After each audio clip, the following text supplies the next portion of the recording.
안녕하십니까. 쇼킹 부동산입니다. 오늘은 부동산 시장에 떨어진 날벼락에 대해서 말씀을 드려야 될 것 같습니다. 12일 국토교통부 업무 보고에서 나온 이재명 대통령의 파격 발언을 좀 정리 드릴게요. 자, 지금 3기 신도시가 최악의 시나리오로 이동 중에 있습니다. 지난 금요일 영상에서 정리드린 내용 다시 한번 말씀을 드릴게요. 자, 3기 신도시 공급 비율 변화에 대한 법적 기간이 마련됐어요. 기존에는 임대 40%, 공공분양 15%, 민간분양 45% 수준이었는데 앞으로는 공공분양과 공공임대 중심으로 전환될 가능성이 굉장히 크다 말씀을 드렸습니다.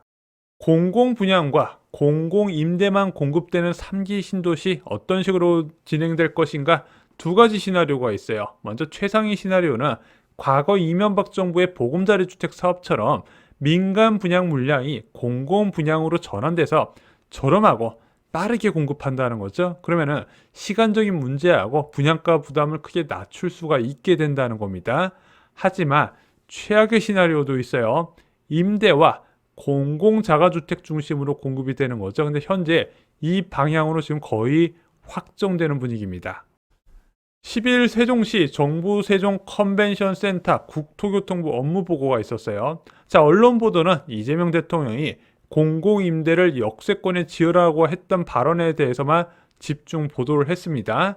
하지만 실제로는 이 자리에서 3기 신도시의 새로운 밑그림이 제시가 됐어요.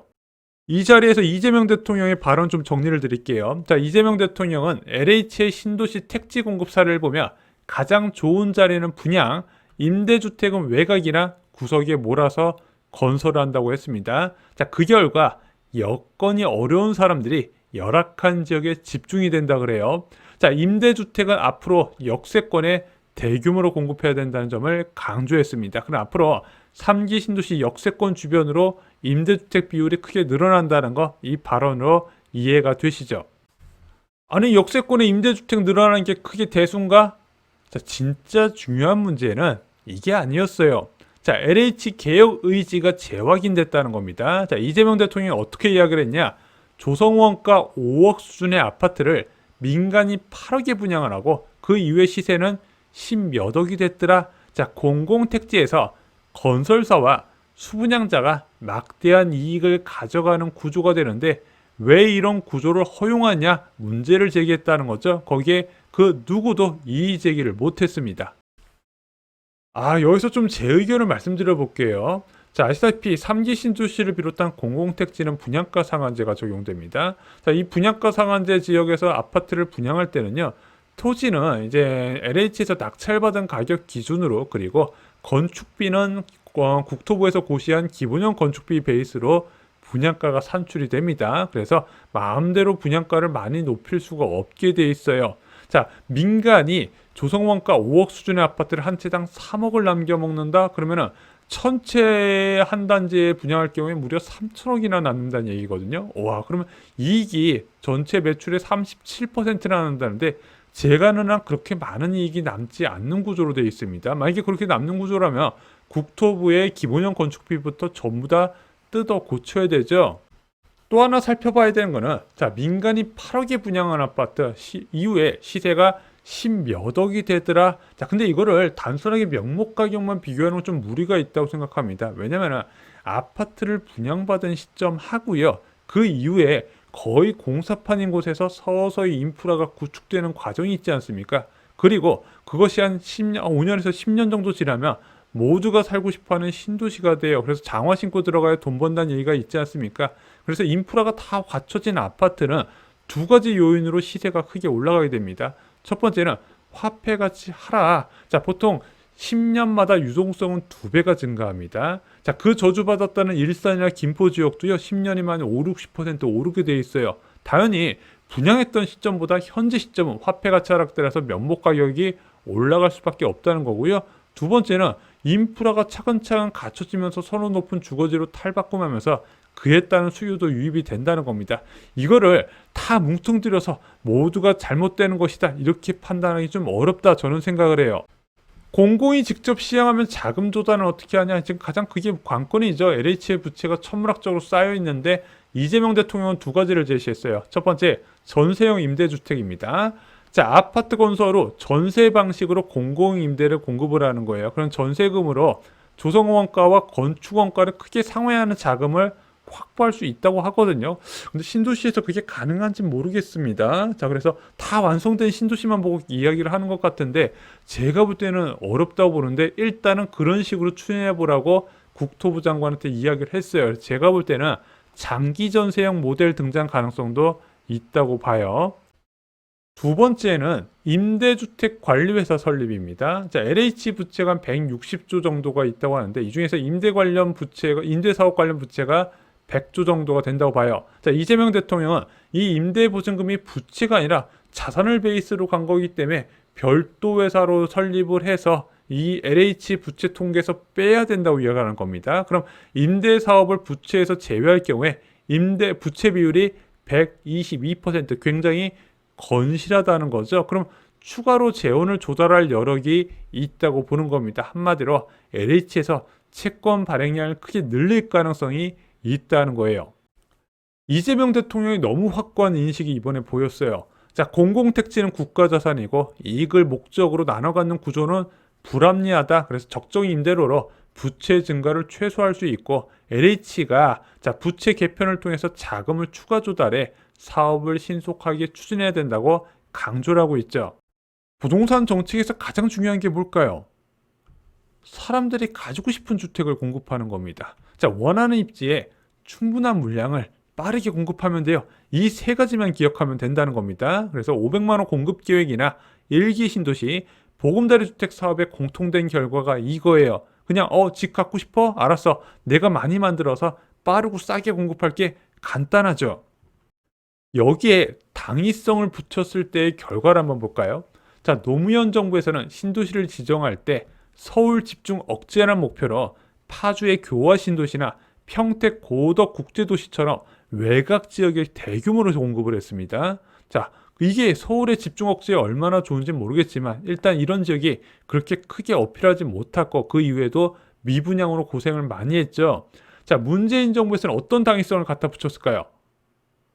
취약계층 보호를 강조했습니다. 그래서 소형 면적 중심으로 공급했어요. 대표적으로 신혼희망 타운이었죠. 공공분양도 전부 다 소형으로 나왔어요.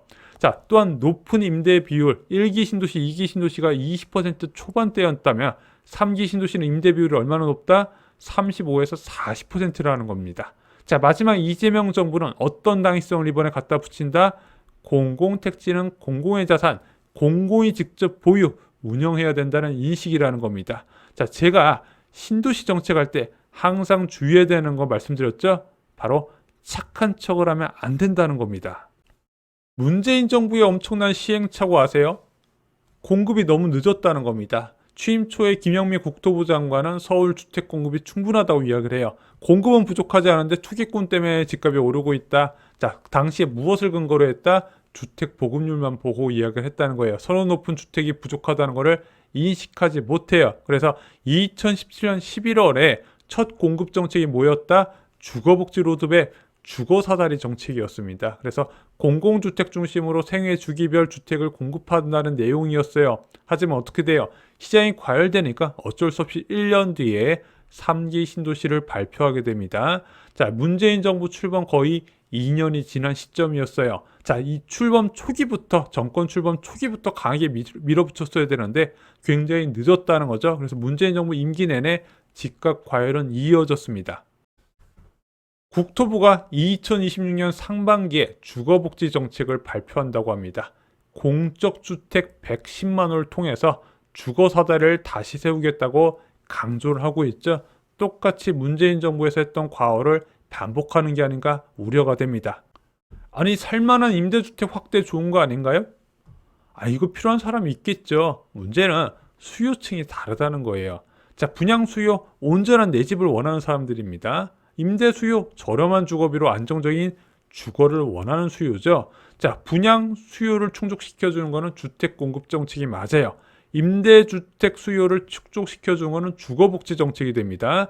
자, 부동산 시장 안정을 위한 주택 공급 정책과 자, 임대주택 확대를 하는 주거복지 정책은 엄연히 다른 거예요. 현재 온전한 내 집을 원하는 수요는요, 수도권 지역만 최소 30만 이상 가구로 봅니다. 자, 그런데 지금 정부는 어떤 신호를 보내고 있냐? 3기 신도시의 공공성을 위해서 임대주택으로 들어가라고 메시지를 보내고 있어요. 자, 그럼 하남 교산 프로조엠에 무려 7만 8천 명이 몰렸었는데 이 사람이 그래, 나는 3기 신도시의 공공성을 위해서 임대주택이나 공공자가주택이나 들어가겠다 이렇게 생각을 할까요? 아니라는 거죠. 분양 수요가 기존 주택 매수 수요로 이동한다는 것이고 3기 신도시의 기존 주택 견제 효과가 완전히 사라진다는 것을 의미합니다. 현재 광명 지역 아파트 가격이 계속 치솟고 있습니다. 이 지역 역세권 9평이 17억을 넘어서 18억 찍었다는 얘기가 나오고 있어요. 하지만 광명 시흥지구에서 지금 분양가의 7, 8억이 계속 쏟아진다고 생각해 보겠습니다. 이번 달에도 1000세대, 다음 달에도 1000세대, 그 다음 달에도 1000세대. 자, 그러면은 과연 힐스테이트 분양 이제 광명 11이 과연 84타입 분양가를 16억을 채택할 수 있었을까요? 이게 완판이 됐을까요? 자, 광명 철산역 주변에서 17억, 18억을 찍을 수 있었을까요? 아니겠죠. 문제는 이 광명 시흥지구를 임대나 공공자가 주택 위주로만 공급되면 어떻게 될까요? 광명 지역의 기존 주택 보유자들이 굉장히 환호하겠죠. 살기 좋은 임대주택 대량 공급하면 좋은 거 아닌가요? 좋긴 한데요. 이거 원하는 사람 다 들어갈 수 있는 구조인가요? 자, 2003년에 마곡 지역의 토지 임대부 주택 청약이 무려 1만 8천 명, 경쟁률 69대 1이었습니다. 자, 2023년 기준 수도권 무주택 가구는 무려 506만 가구였어요. 자, 입지 좋은 임대주택은요, 수요 대비 공급이 항상 부족한 영역이 될 수밖에 없다는 겁니다. 이렇게 많은 수요에 임대주택을 지속적으로 공급한다? 자금 측면이나 토지 확보 측면에서 불가능한 영역이에요. 그래서 보통 주택 공급 확대 정책을 세울 때 이런 주거복지 정책은 그냥 같이 딸려오는 개념이지 얘가 메인으로 갈 수가 절대 없다는 겁니다. 아니, 임대주택에 살면서 집 사지 않고 미국 주식으로 부를 늘릴 수 있는 거 아닌가요?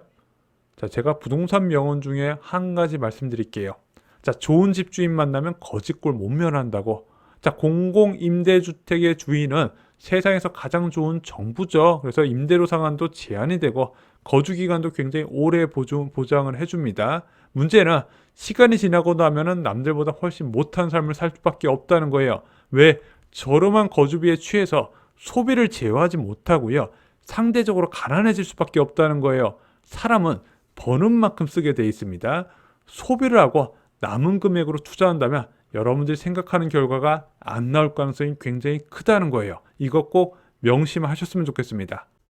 오늘 준비한 소식은 여기까지입니다. 12월 13일 멤버십 영상에서 요즘 고민 많으시죠? 갈아타고 싶나요? 무조건 보세요. 현재 가격대별 갈아타기 선택지, 상급지 갈아타기 지금 해도 될까? 그리고 대안은 무엇이 있을까? 마지막으로 월 저축액을 늘리기 위해 지금 당장 해야 될 일에서 정리를 드렸습니다. 쇼킹부동산 멤버십으로 다른 인생 원하시는 분들 유튜브 멤버십 네이버 프리미엄 콘텐츠에서 보시기 바랍니다. 네이버 프리미엄 콘텐츠가 다소 좀 더 저렴해요. 이상 영상 마치겠습니다. 감사합니다.